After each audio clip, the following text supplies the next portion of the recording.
I was born around the Appalachian mountain area. After I left school, I moved around a lot. A great deal happened in my life in the past 5 years. Recently, I'd gotten a call that my uncle passed away. A simple cabin hidden deep within the woods and a truck was all that had been left of his life. After everything, I decided spending some time at the cabin would be a good idea. The cabin looked a bit on the rougher side when I arrived.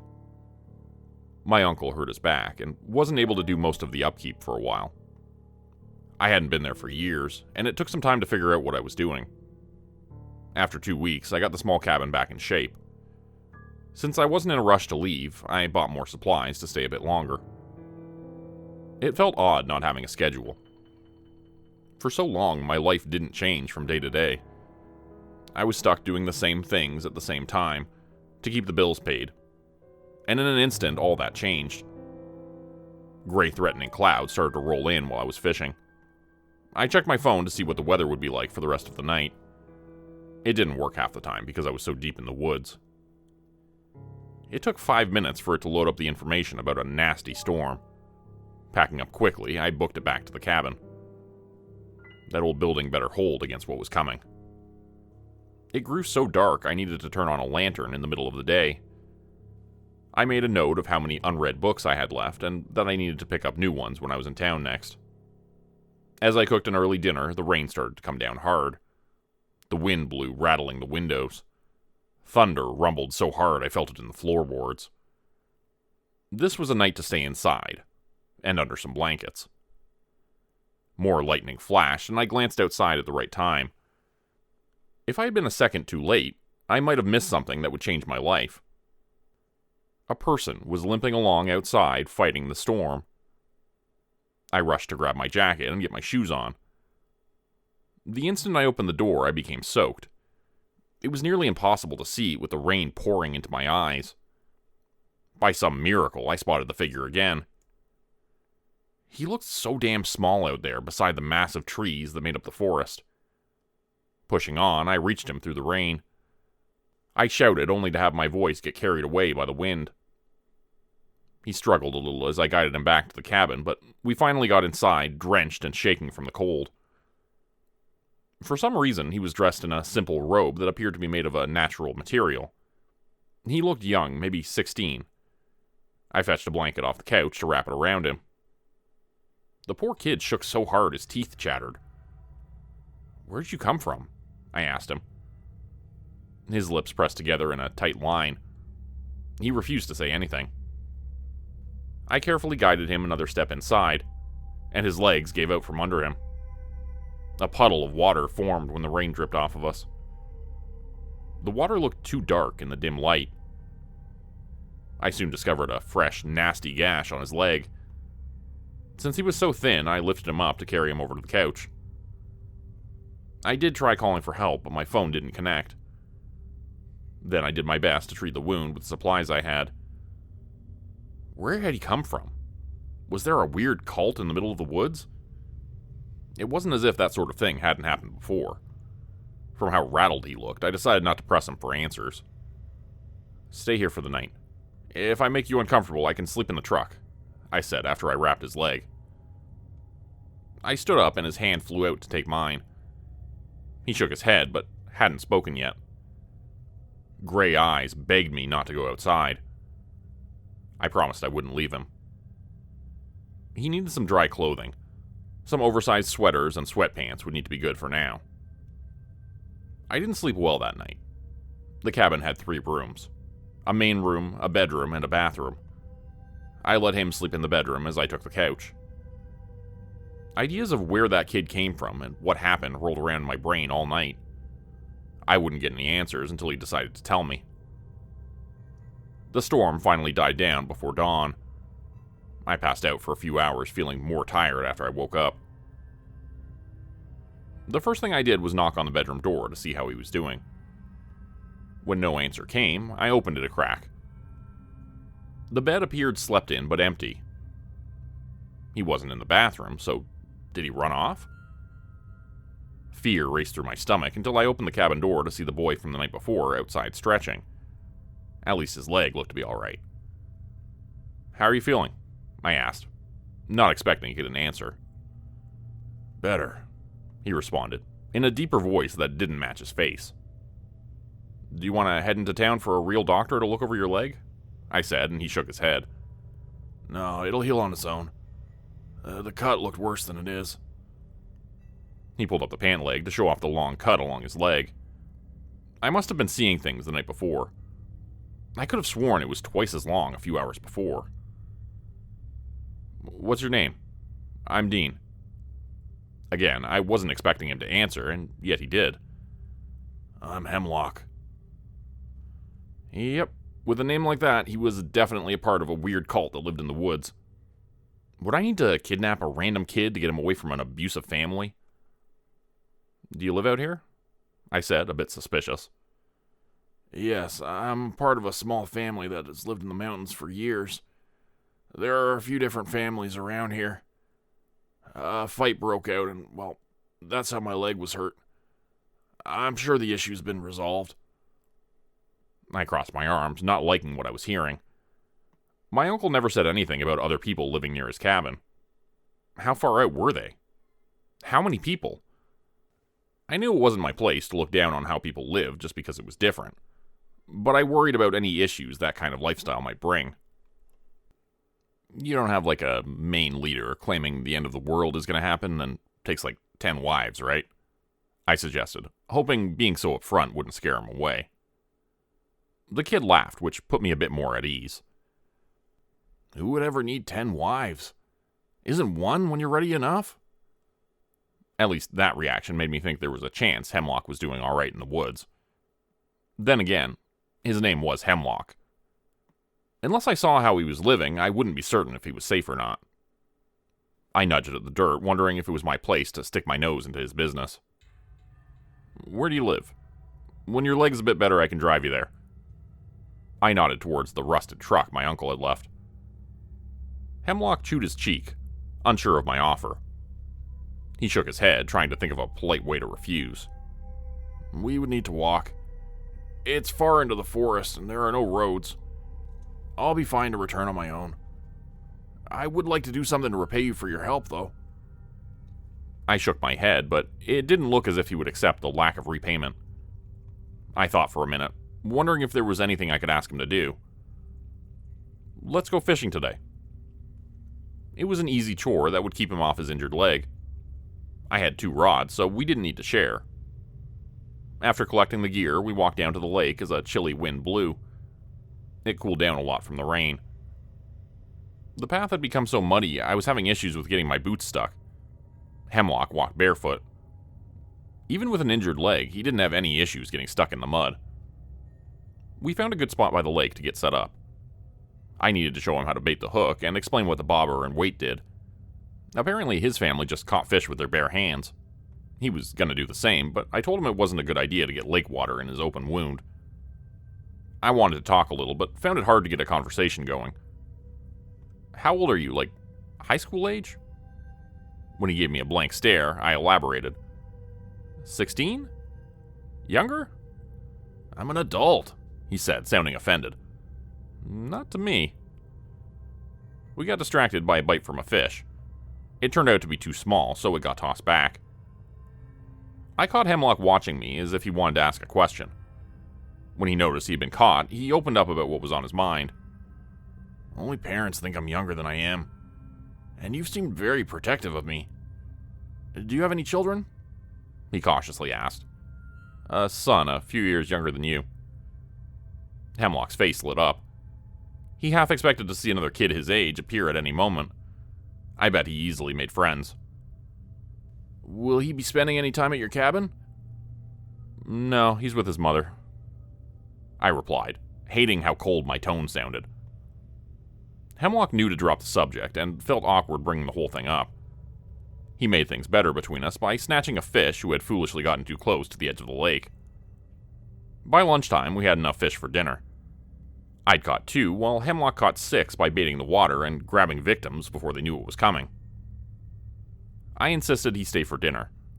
It seemed like he was ready to run off at any moment. I offered to cook while he cleaned up. The smell of the lake clung to his clothing, which he hadn't noticed. The cabin had its water system. I wouldn't have been able to stay out there for as long as I had without hot water. I showed Hemlock how the shower worked, but said he could also have a bath if he preferred. I cleaned and deep-fried the fish, and made a few other side dishes from what other canned goods I had around.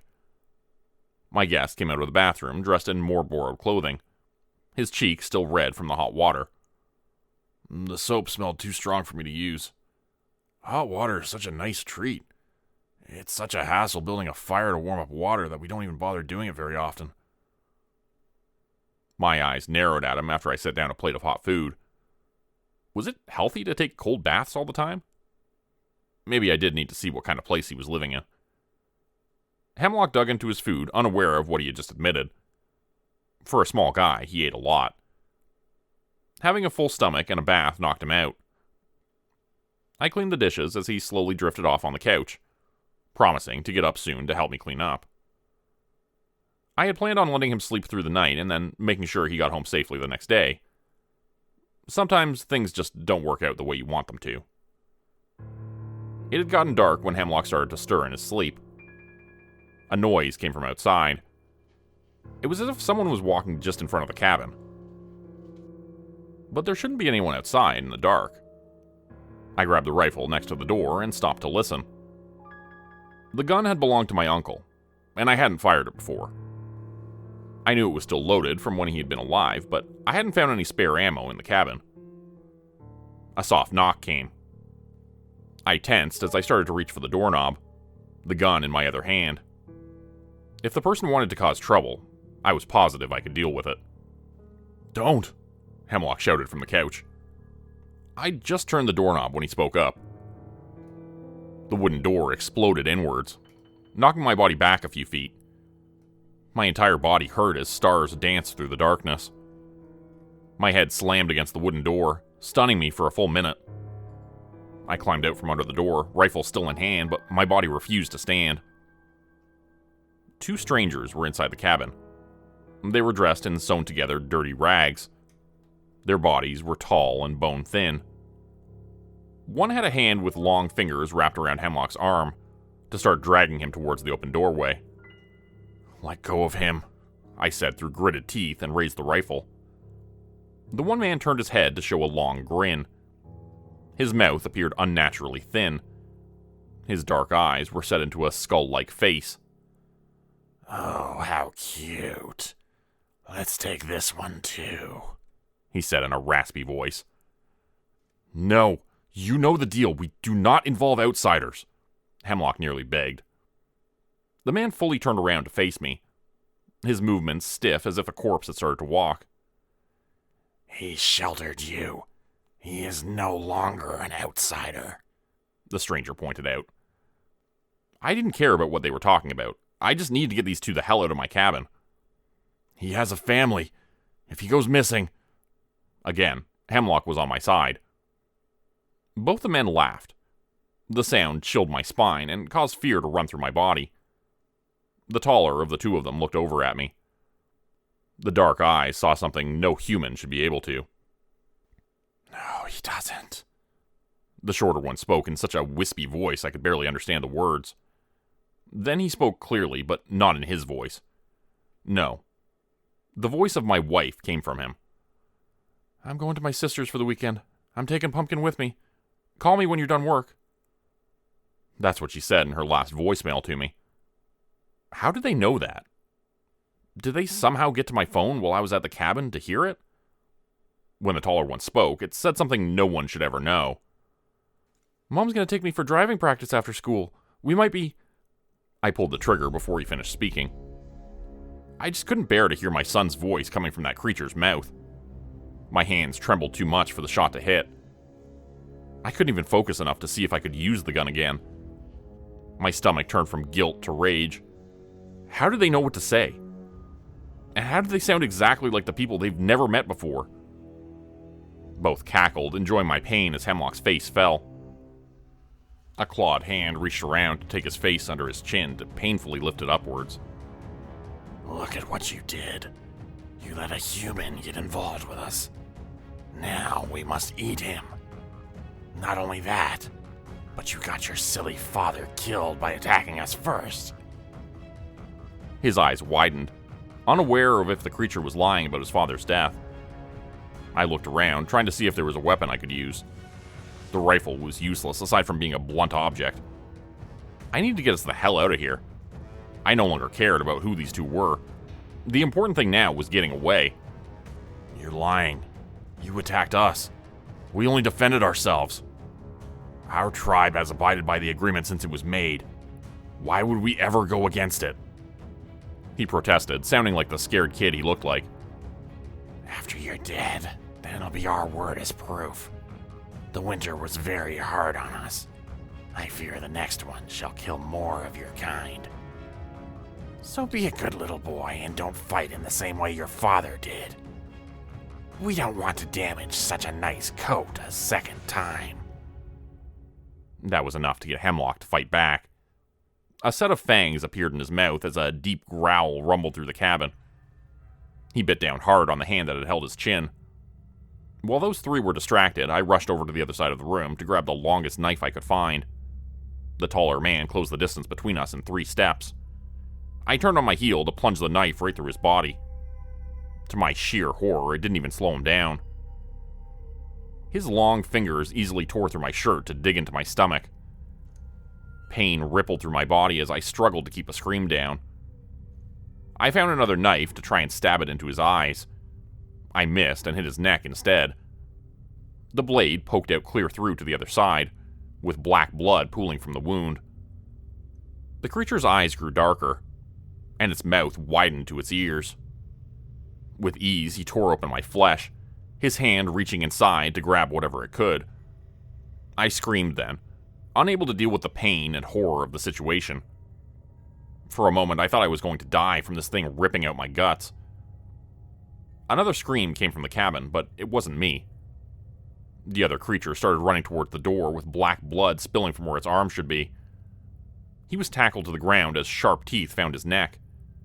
Within seconds, the other beast that appeared inside the cabin had ripped the creature's head off, getting the attention of the one who still had a dirty hand in my stomach. The taller monster appeared scared for the first time. We were both staring at a massive gray wolf devouring a thin body. It lifted a large head, then angry gray eyes landed on their next target. The tall man darted away, trying to run around the couch and behind the wolf. Within a second, the wolf changed to more of a human appearance. It stood on 2 legs with a human upper body covered in fur. It caught the skinny monster with a powerful hand and easily ripped off the arm it took hold of. The creature screamed as it also changed, trying to fight back. The head was nothing more than a mouth, ready to bite down on anything in its way. But the thin monster was outmatched. It was taken apart in seconds by the larger wolf that covered the inside of the cabin with its dark blood. I was fading at that point. I fell to the ground. The pain eased into a comfortable numbness. If Hemlock was all right, I knew it would be fine to accept my fate. All of the fear I had felt started to slowly drain away. Someone had lifted me off the ground, and I faintly heard a voice calling out my name.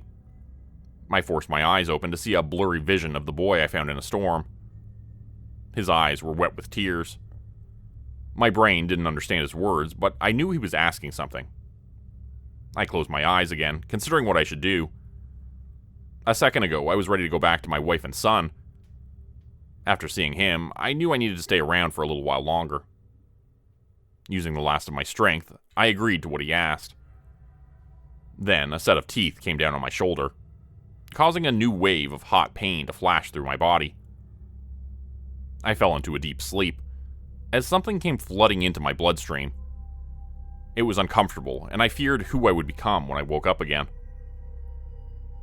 When I did wake up, I was in the bedroom of the cabin. My stomach and any other injuries were healed over, as if they'd never happened, aside from a set of scars showing a bite on my shoulder. I got up feeling oddly light. The sunlight appeared to be too bright, and the birds outside were far louder than I remembered. Someone had tried to clean the cabin.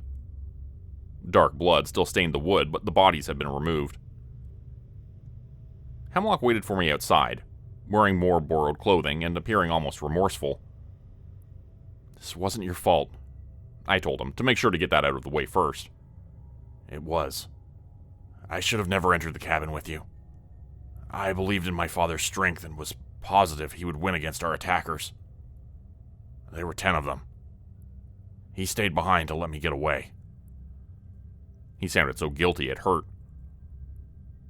I know it hurts being left behind, but he was a good father. It's the parents' job to protect their kids. I didn't do that. I couldn't do anything for my son. Clearly, he disagreed and voiced that opinion by punching my arm. I rubbed the spot where he hit, offended. I bet he would have done the same thing if he heard you saying that, Hemlock argued. He was a good kid. I'm glad his father protected him, but I wish they could have stayed together. How am I even alive right now? I asked, getting back to the important stuff. He looked guilty again and kicked at the dirt with bare feet. Well, I turned you into one of us. I'm sorry, but it was the only way, he admitted. I kind of figured it was something like that. Now what? Am I going to turn into a wolf every full moon and devour backpackers? He wrinkled his nose at the suggestion and shook his head. No, it'll take a few days before you're able to fully transform. With enough strength, you'll be able to do it anytime it's needed. I normally spend most of my time as a wolf, but there is a way to prevent that. If you drink a certain tea before you first change, the wolf inside you will be locked away forever. I crossed my arms, uncertain of how I felt about that. I could still leave these woods as a human and go about a normal life. Or I could become a wolf and discover a new life involving monsters made up of nightmares. What's stopping people from abusing this? Like cheating death by getting bitten anytime they're about to die and drinking the tea to avoid the whole wolf thing, I wondered out loud. No one has survived being bitten twice, and a bitten wolf has a shorter lifespan than a born wolf. You'll most likely only live until you're 40. So maybe 5 more years? Is that how old you think I am? I said while uncrossing my arms, very peeved by his misjudgment. He looked nervous about upsetting me. When I smiled, it made him calm down. I thought over my choices again, really wondering if I could throw away being human. What's up with those creatures? Are there a lot more of them? Hemlock nodded, his face grim thinking about what attacked us. We're unsure of their numbers, but it feels as if more appear every summer. Attacks from them have become more common, even though we can't ever prove it. I fear another war will break out between us that will hurt humans that get caught in the middle. Hearing something like that would make someone want to never take another step inside that forest again. If I stayed, I would risk my already shortened life to get caught up in an enviable war between monsters. I guess you need one more wolf on your side. Give me 3 days to get some things in order. Since I didn't have any family left, it was easy to take care of things. I sold the higher cost items and then donated what I could. I kept some clothing and some savings. It felt oddly freeing to get rid of most of my worldly goods, knowing they would be far more useful to someone else. I met Hemlock back at the cabin, ready to start a different life. He said that his family didn't mind welcoming a newcomer to their ranks, but they thought that I should live at the cabin for a bit longer, and slowly get introduced to their way of life. No matter how afraid the idea of more of those thin monsters made me, I decided to protect Hemlock in the same way his father had. After all, it's a parent's job to take care of their children. Become a channel member today for early access, bonus videos, and special emojis only available to members. Check out the description below or click the join button for more info. If you'd like another way to help support the channel, please consider joining my Patreon page at patreon.com/JordanGroupeHorror. As a patron, you'll get access to bonus videos and content. You'll be credited at the end of every video going forward, and if you decide to stay for 3 months, I'll name a character after you which will be featured in a Hollow's End story. Links to join the Patreon are in the description. Thanks everyone for listening. Please like, subscribe, and comment to help the channel continue to grow. And see you again next time at 4 p.m. Eastern Standard Time. Hope you have a great night.